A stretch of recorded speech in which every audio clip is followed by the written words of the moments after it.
نبی علیہ الصلوۃ والسلام کے پاس ایک بچے کو لایا گیا. نبی علیہ الصلوۃ والسلام اسے گٹی دے رہے تھے. فبال علیہ، اس نے نبی علیہ الصلوۃ والسلام کے اوپر پیشاب کر دیا.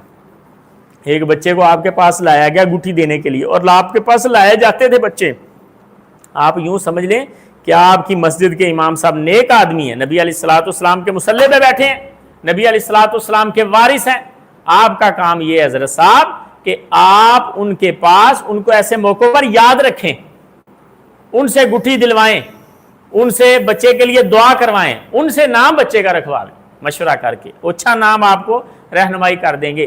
نبی علیہ الصلوۃ والسلام کے پاس ایک بچہ لایا گیا، نبی علیہ الصلوۃ والسلام اسے گٹھی دینے لگے.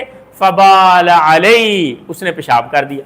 اب بچے کو کیا پتا نبی علیہ الصلوۃ والسلام نے کیا کیا. ماں پریشان ہوگی اس کی کہ میرے بیٹے نے یہ کیا کام کر دیا. نبی علیہ الصلوۃ والسلام غصے نہیں ہوئے، ڈانٹا نہیں، نرمی کے ساتھ نبی علیہ الصلوۃ والسلام نے ان کو بچہ پکڑایا اور اوپر پانی کے چھینٹے مار لی.